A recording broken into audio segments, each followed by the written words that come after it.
Hello, today we're going to take a look at this 1995 SeaDoo XP. It's in pretty good shape. The customer brought it in to put a new engine in it. And it was a total basket case. He brought it in with a million parts. And they had the electrical box pulled up out of here.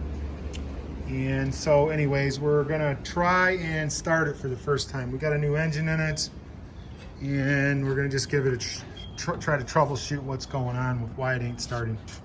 So Joe, why don't you hook up the battery real quick? Got our little test battery hook up here.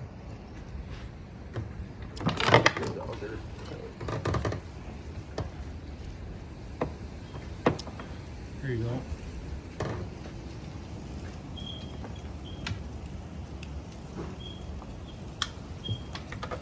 Okay.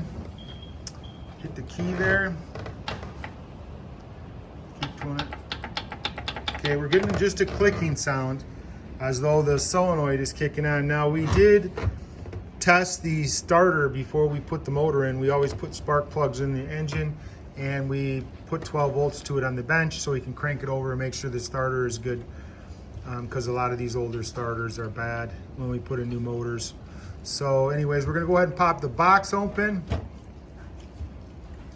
and just do a test on the solenoid real quick.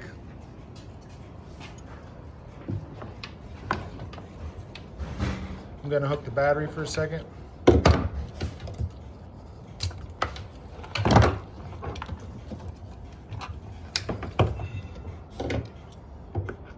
the ground.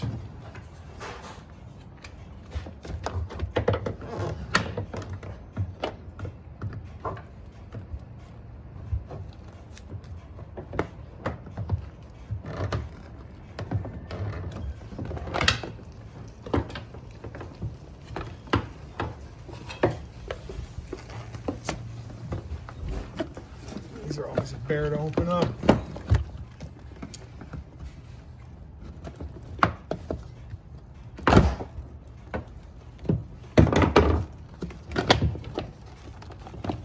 Yeah, someone's definitely been inside of this one before.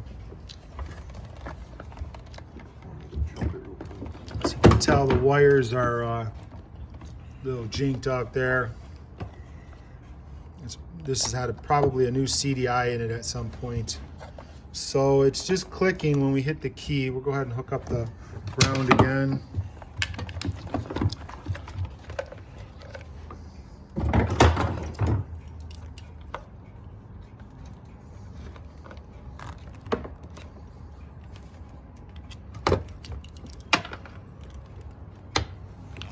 Okay, it's all good. And go ahead and try it again. Yeah, it's getting a good thump. So we're gonna go ahead and try jumping across the solenoid real quick. Using these needle nose pliers, we're just gonna go and see if it cranks over. So we think this solenoid is bad, okay? Even though it's clicking like that, we're gonna go ahead and replace the solenoid and see what happens, okay?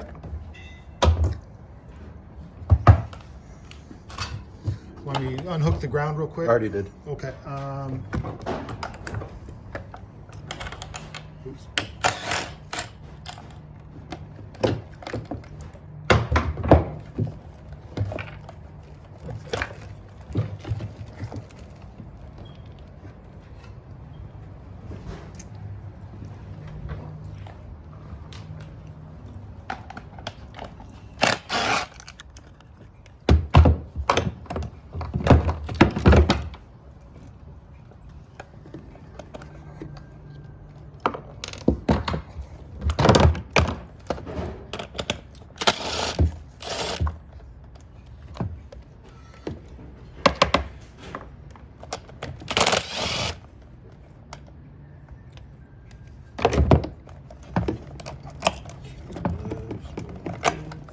Wire on the red side, so there's a little red wire that connects on that red side also. Unplug it. We'll go grab us another one real quick.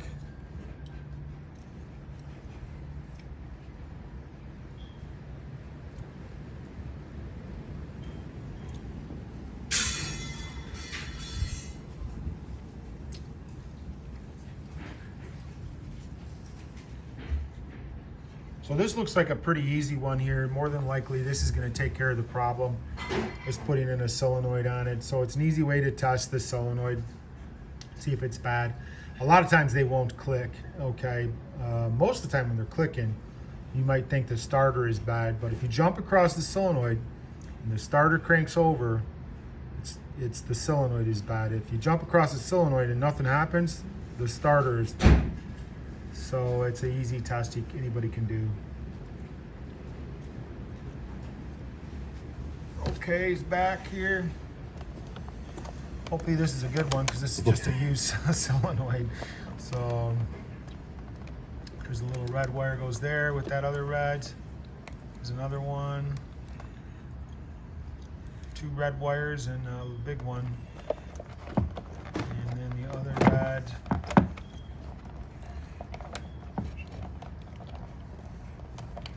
Plug in that one harness.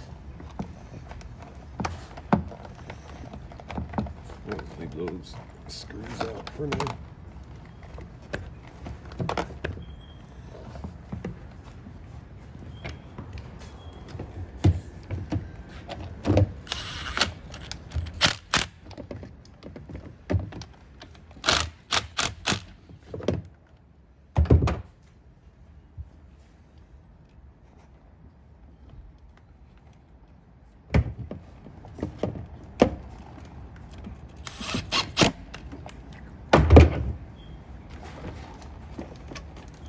Check this real quick, see if we got it before we mount that solenoid down.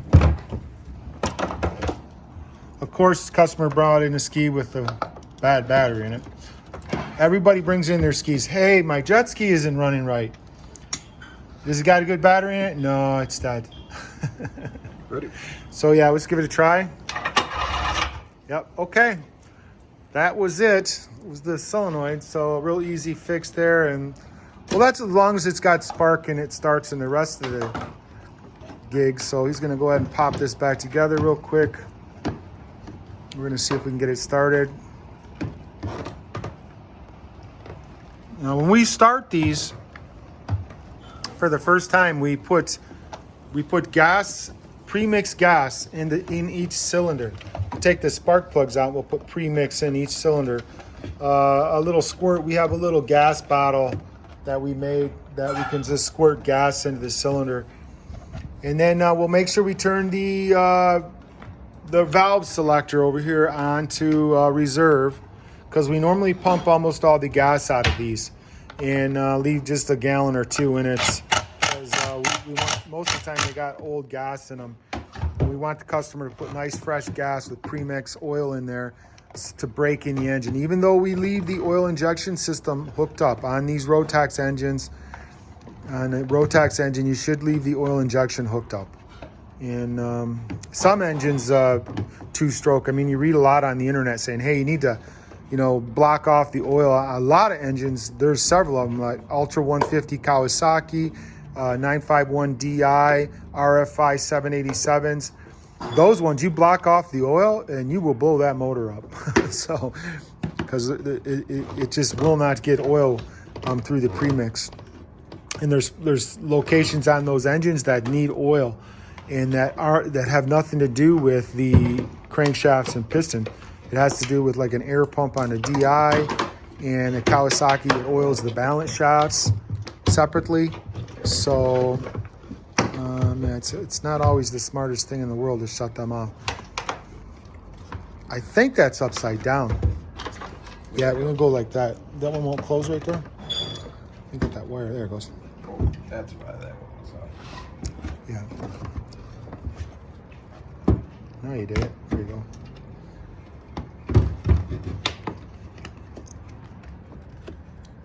There to get those in.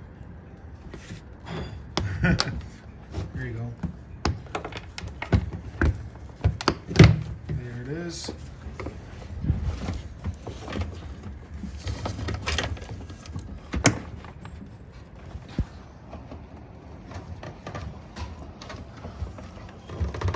Just gonna tuck that back in there for a second.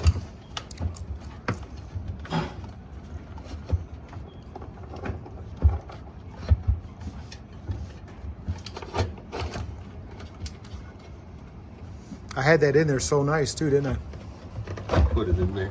I put it in there. No, I literally did. See it, everything unplugged, and I had to pull everything back out. Oh, you had everything unplugged on it? Yeah. I mean, this guy took apart everything.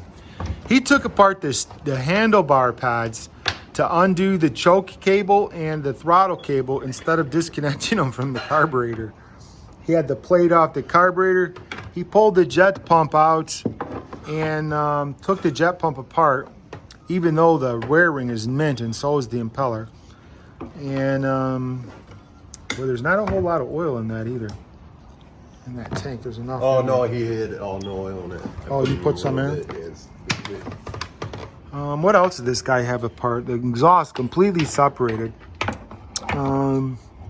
We always weld up the exhaust on these caps right here. That one was bad. welded from past. But can't remember what else. Joe was complaining about it when he was working on this thing. And these guys are always like, hey, I got the engine out. You know, will you give me a discount? We're like, no, you're not helping, okay?